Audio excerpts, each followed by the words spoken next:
Anipeleke kotini, koti zimefunguliwa. Today I want to say Uhuru Kenyatta is a sole financier and mobilizer ya Mungeke and revival of Mungeke in the Mount Kenya region.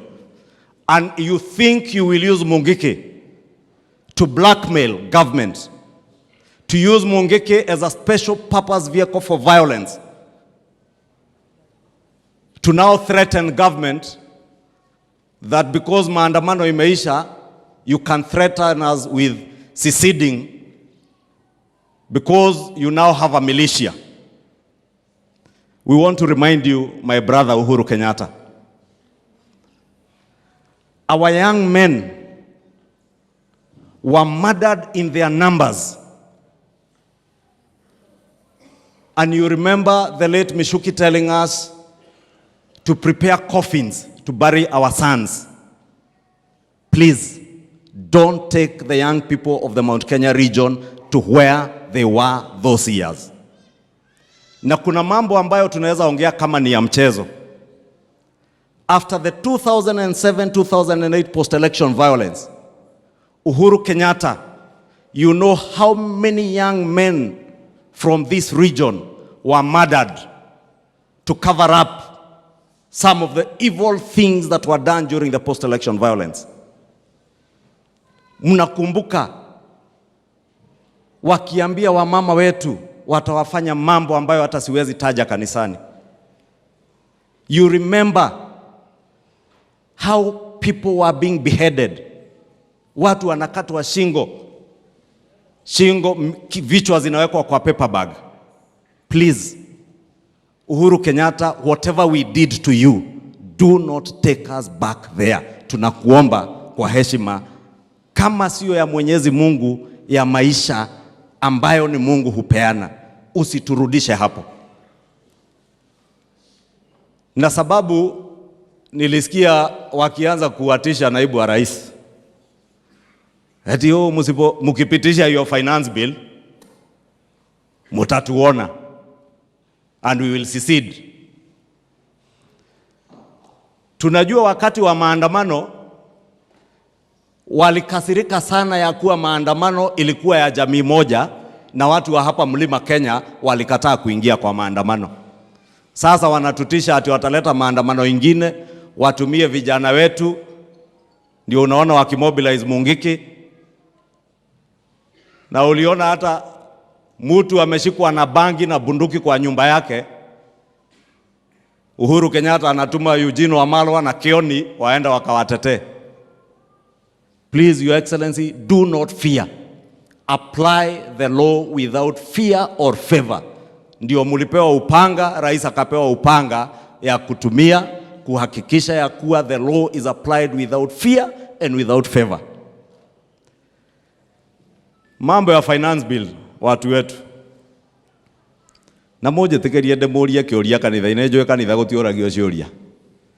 Nie ndi na mushara. Na anene othe maria haha mena mishara. Kanitha ta ya imoko guo andu aria mena mishara nyone guku. Karongo ni ule mushara mwena gaceri. Ona rigijia na mushara niyo ya guoko na Faith. Kule iguru kule andu me mishara. Mutire. Amna mshahara? Ama niulize wangapi hawana mshahara kwa hii kanisa nione mkono juu. Yaani kanisa mzima hamna mshahara? Sasa wacheni tuambiane ukweli, si ndio? Hii finance bill, hawa wabunge wote wameongea hapa, their basic pay ni 1,600 kwenda 700. Basic. Na ticiaona mundu ungi mubunge omwe mushahara wake we wiki ni 600 uthie 700. Ona magavana kao kaiga iguru hanini. Nacio neo finance bill yenye tumeletewa inasema mtu ambaye ako na mshahara zaidi ya nusu milioni, the amount that is above 500,000 iongezewe ushuru, itaksiwe na 35%, not 30%. Wewe kama hauna mshahara unaongezewa ushuru. Hiyo finance bill inasema mimi na hawa wako hapa tuko na mshahara, tukatwe 3% ya housing levy ijenge manyumba hapa Thika. Hiyo manyumba, wewe kama hauna mshahara, it is voluntary. Nobody is forcing you. If you are not on payroll, uchangie ile housing fund. Ukichanga, ukiraise 10%, kama ni nyumba 1,900 ile bed sitter, ulipe 90,000, upewe mortgage na 5%. Hawa wabunge wote nikiwemo tunalipa mortgage nikioma kwa maria haru kaige onanie to mortgage o mundu atinagio hakuhe 400,000. Mortgage ya mbunge wa Kenya interest ni 3%. Car grant ya milioni 7.5 ni free of charge, haina interest, ni pesa. Lakini leo tunawaambia hatutaki kutoa 3%, not 3% of my basic pay of 600,000 which would be 18,000. 2,500 is the maximum. Nitoe 2,500 na sio ushuru, serikali initolea another 2,500, niwekewe 5,000 for 7 years, nitakuwa na shilingi 1,420 plus interest itakuwa ikinizalia pesa. Kama niko na nyumba kama mimi, sitaki kununua nyumba, hiyo pesa after 7 years naweza pewa nirudishiwe with interest. Wewe kama uko hapa kama askari, county commander, arudishiwe yake. Ona bishop na wagashokerio yake. After 7 years ama before ukienda retire ama kwa bahati mbaya uage dunia, ile pesa yako inaingia kwa pension yako kama umeenda retire ukitaka, ama urudishiwe pesa yako with interest. And you can also bequeath, unaweza pea mtoto wako hiyo pesa atumie kama deposit ya kulipa nyumba, kununua nyumba. But the president has told us it is beyond the houses. It is about job creation. Hapa Thika kwa Mheshimiwa Alice Ng'ang'a na governor wa Matangi, tukiweza kujenga nyumba 10,000, we will create a minimum of 80,000 jobs, direct jobs. Foodi, mtu wa mkono, architect, engineer, plumber, electrician, draftsman, hiyo watu yote, minimum 8 jobs per house. 10,000 jobs will mean translate to 80,000 jobs in Thika. Indirect jobs, mama mwenye hana ajira aruge shafashi yake, urioge aruge getheri, urioge gacuru, urioge cai na idathi na ngima, athiendie hau mwako-ini. Ndio tutiakira pesa mfukoni. Na sisi tulikuja kwa campaign tukawaambia pesa mfuko. Na ukisoma manifesto yetu yenye Rigiji na William Ruto walituuzia tukizungu, na tulisimama hapa nje ya stadium tukaambia we shall create jobs, na tulisema we shall create jobs by using the housing model that we are proposing now and using manufacturing. Hapa Thika was an industrial town. Today Thika is a pale shadow of what it was then. The way to bring back Thika back to the heydays of being an industrial town is by encouraging the growth of this housing that will in a way also encourage the growth of industry. Kama ni watu ya simiti, watu ya chuma, hizo industry zote will create more jobs. Lakini wenye wanatuambia sasa tusilipe ushuru ni akina Kemani Ichungwah, akina Raila Odinga, akina Kioni. Lakini mimi nasema tukatwe hiyo 3%.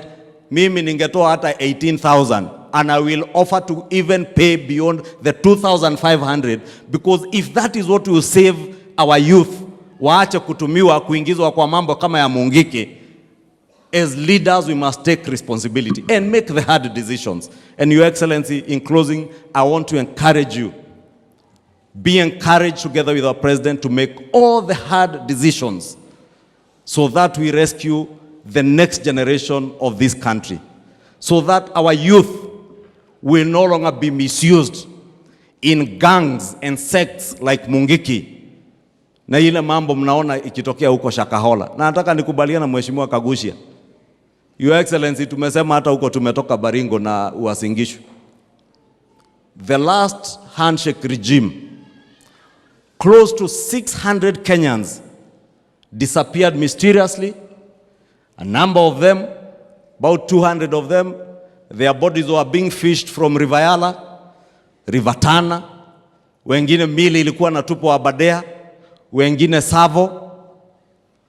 And I asked Your Excellency, what coincidence is there that a government that had a national intelligence service and administration in every corner of this republic never got wind of Uyo Mackenzie slaughtering people and burying them in Shakahola?